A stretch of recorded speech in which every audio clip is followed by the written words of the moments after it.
Oke, sambil jalan kita bahas bagaimana sebenarnya nasib Kementerian BUMN setelah Erick Thohir dipindahkan atau diberhentikan sebagai Menteri Negara BUMN dan dipindahkan menjadi Menteri Pemuda dan Olahraga, dan beliau menerima walaupun kelasnya sebenarnya turun. Sebenarnya ini cerita panjang. Pembentukan Danantara memang sebenarnya ditujukan untuk membubarkan Kementerian BUMN. Nah, tapi pembentukan Danantara dan mengambil tugas BUMN dibutuhkan revisi Undang-Undang BUMN, Undang-Undang Nomor 19 Tahun 2003. Nah, saat itu terjadilah lobby yang sangat keras antara geng Solo yang diwakili oleh Erick Thohir dengan geng Hambalang yang diwakili oleh pada saat itu adalah yang mewakili sana karena tidak ada dari pemerintah, karena nggak mungkin menyuruh Sri Mulyani. Kalau Purbaya sudah jadi mungkin bisa sebagai mewakili untuk menemukan jalan tengah. Akhirnya saat itu diambil alih oleh Wakil Ketua DPR Dasko. Nah, terjadilah lobby sebenarnya yang sangat keras kita ikuti, dan saya dapat informasi dari teman-teman DPR. Akhirnya demi mempercepat agar tidak mandek, maka diambil jalan tengah. Jalan tengahnya adalah seluruh operasional BUMN dipindahkan ke Danantara dengan memberikan saham, ya biasanya 99%, tapi Erick Thohir masih memegang namanya lembar saham merah putih. Itu biasanya satu lembar, bukan 90%, 99,99 sekian persen. Nah, saham merah putih walaupun satu lembar, tapi kewenangannya sangat tinggi, karena dengan satu lembar itu baru sah pengangkatan direksi apabila ditandatangani oleh pemilik saham satu lembar itu, yaitu Menteri Negara BUMN, dalam hal ini Erick Thohir. Nah, itu berlangsung sampai sekarang.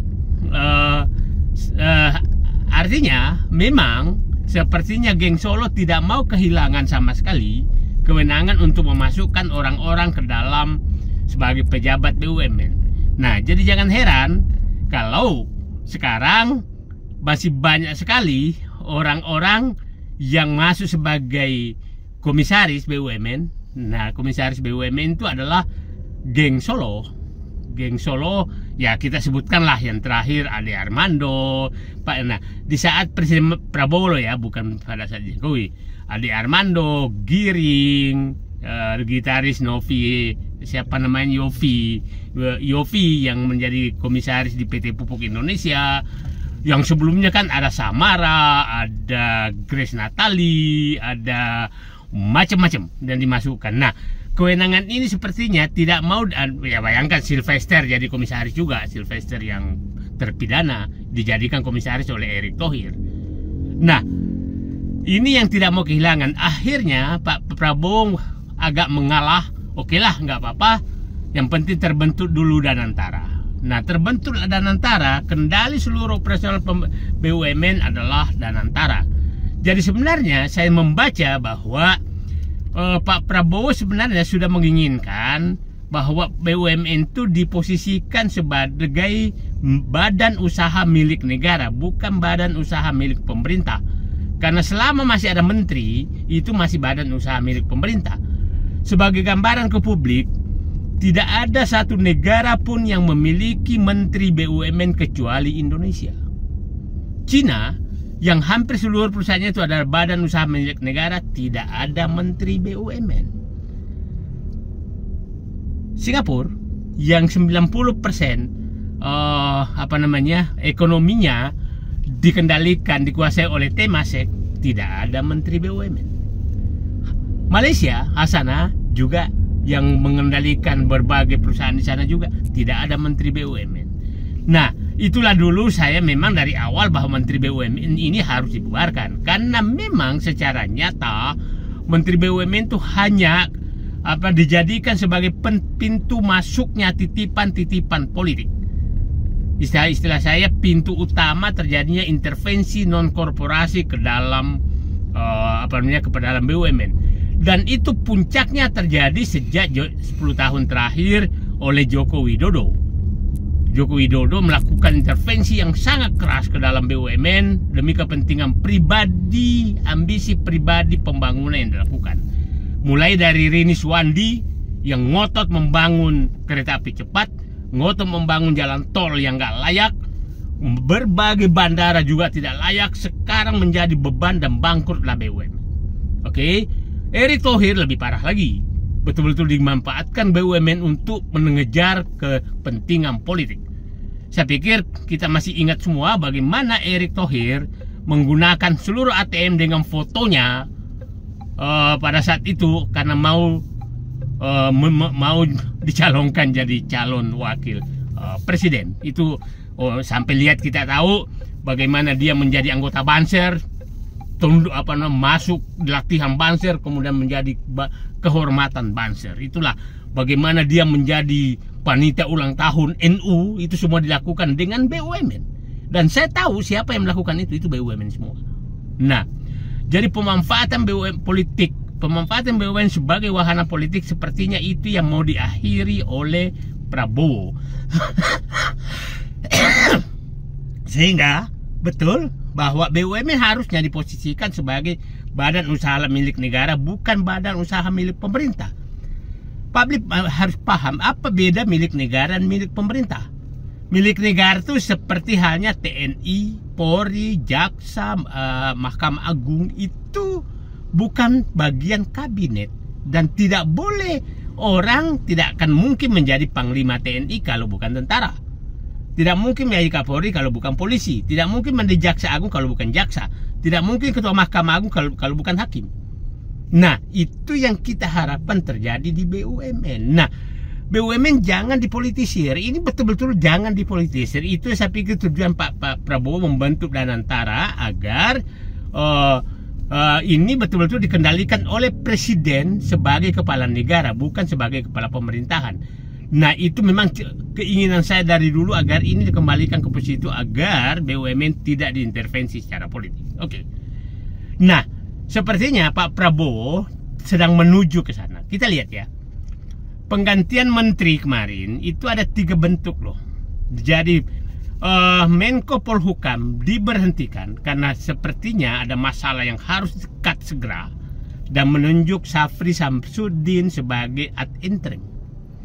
Menteri Pemuda Olahraga itu dikosongkan, tidak ad interim, tidak juga pelaksana tugas. Sekarang Menteri BUMN ditunjuk pelaksana tugas, yaitu Doni Oskaria, yang jabatannya sekarang sebagai COO Danantara dan Wakil Menteri BUMN. Nah, coba lihat ya, ada interim, ada kosong, ada pelaksana tugas. Pelaksana tugas artinya sepertinya ini ada memang rencana untuk menghilangkan Kementerian BUMN. Kenapa? Pasti orang bertanya, kenapa bukan Rosan yang ditunjuk menjadi pelaksana tugas? Kenapa Doni yang ditunjuk menjadi pelaksana tugas? Nah, supaya publik paham, Doni fungsinya di Kementerian di Danantara itu memang COO. COO yaitu yang mengatur-ngatur semua siap penggantian direksi, penggantian komisaris, dan lain-lain. Nah, dengan Doni ditunjuk pelaksana tugas, artinya menjadi satu komando, satu tangan. Tidak boleh. Nah, kemarin pengangkatan direksi komisaris itu masih 2 tanda tangan, Doni sama Erick Thohir. Sekarang tinggal 1. Nah, Rosan tidak mungkin menjadi pelaksana tugas karena dia menteri investasi sebagai dan sekaligus CEO Danantara. Nah, jadi itu pertimbangannya menurut saya. Nah, sekarang apakah kira-kira Pak Prabowo memang akan menghapuskan Kementerian BUMN? Oke. Kalau dari melihat dari status menteri sekarang yang melaksanakan itu adalah pelaksana tugas, sepertinya akan menghapuskan Kementerian BUMN. Oke, dan menjadikan Danantara sebagai komando tunggal dari pengelolaan BUMN. Itu yang benar. Nah, kita lihat Menteri Pemuda Olahraga Erick Thohir bawa ke sana kan awalnya kosong sehingga masih bisa diisi. Ad interim diganti. Nah, sekarang pertanyaan selanjutnya, bagaimana kira-kira pengalihan tersebut menjadi mulus? Karena sekarang undang-undang yang ada itu masih undang-undang hasil revisi, undang-undang BUMN hasil revisi yang dilakukan oleh Erick Thohir beberapa bulan lalu sebelum Danantara terbentuk untuk membentuk Danantara, itu masih menyisakan kewenangan kepada Erick Thohir dengan pemegang saham Merah Putih. Nah, bagaimana agar itu hilang? Maka itu tidak sulit lagi, karena kalau undang-undang itu dibahas, Pak Erick Thohir tidak ada lagi mewakili pemerintah di DPR. Jadi saya pikir penggantian Erick Thohir tanpa diisi dan hanya di sebelah tugas adalah untuk memudahkan segera melakukan revisi lagi undang-undang BUMN. Itu saya pikir yang sedang mungkin dipikirkan oleh Prabowo, sehingga dan itu hanya mengganti satu pasal saja, tidak perlu berhari-hari. Jadi kira-kira kalau pasalnya di situ bahwa saham BUMN dimiliki oleh dua institusi, yaitu saham Merah Putih satu lembar dimiliki oleh Menteri BUMN, sisanya dimiliki oleh Danantara, maka dirubah saja bahwa seluruh saham BUMN dimiliki oleh Danantara. Selesai. Jadi hanya satu pasal. Nah, kalau Pak Erick Thohir masih ada di Menteri BUMN, maka pasti dia melakukan lobby. Dan tidak bisa, karena yang menandatangani hasil pembahasan di DPR terhadap pembahasan undang itu Erick Thohir kalau dia masih Menteri BUMN. Maka itu harus dicabut dulu oleh Prabowo. Nah, inilah saya katakan bahwa langkah berikutnya sekarang adalah tinggal memasukkan, kalau perlu Perpu aja dulu lah. Nah, bagaimana kalau bagaimana mengoperasikan BUMN sebelum revisi undang-undang tersebut? Saya paham itu nggak terlalu sulit, karena pasti di undang-undang hanya menyatakan bahwa pemegang saham Merah Putih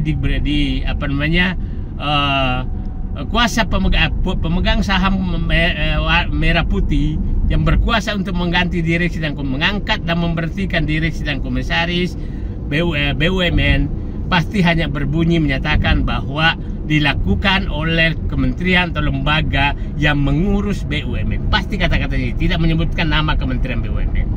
Artinya dengan duduknya Doni Oskaria sebuah Kementerian BUMN dan dia juga di CEO, maka masih bisa jalan.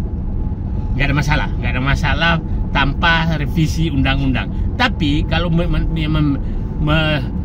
memurnikan betul-betul keinginan Prabowo untuk melepaskan BUMN dari politik, kan yang betul-betul dirusak oleh Jokowi selama 10 tahun, yang dilaksanakan oleh Rini Suwandi dan Erick Thohir, maka segera revisi undang-undang dengan satu pasal. Nah, jadi saya punya keyakinan bahwa Prabowo menghentikan Erick Thohir untuk segera agar Kementerian BUMN betul-betul segera dibubarkan dan komando pengelolaan BUMN itu di Danantara sebagai halnya negara-negara lain tidak ada menteri BUMN, karena menteri itu salah diisi oleh politisi dan dimanfaatkan oleh politik. Yang menghancurkan BUMN itu adalah intervensi politik. Itu sangat nyata. Jadi untuk menyelamatkan BUMN dari agar bisa bersaing seperti BUMN Cina, BUMN Malaysia, BUMN Singapura, maka memang harus menghapuskan Kementerian BUMN. Terima kasih. Insya Allah saya yakin Kementerian BUMN akan dibubarkan dan BUMN akan menjadi maju. Jadi pemberhentian Menteri Negara BUMN Erick Thohir sebenarnya ada dua tujuan yang bisa dicapai. Satu, bahwa itu memuluskan keinginan Presiden Prabowo agar pengendalian BUMN betul-betul di satu tangan dan langsung di bawah presiden, yaitu lewat Danantara, bukan lagi lewat Menteri BUMN. Itu untuk memuluskan itu. Tapi yang paling penting juga adalah yang kedua, yaitu membuka kotak Pandora kerusakan BUMN yang dilakukan oleh rezim Jokowi selama 10 tahun.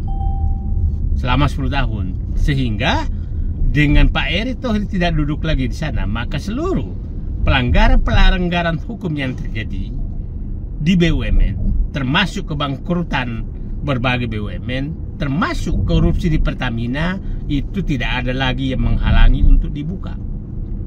Nah, itu saya pikir kotak Pandora yang bisa terbuka. Nah, seperti halnya dengan penggantian Sri Mulyani oleh Purbaya yang sekarang sedang membuka kotak Pandora kesalahan-kesalahan pengelolaan keuangan negara yang dilakukan oleh Sri Mulyani dan pemikiran Sri Mulyani selama 20 tahun.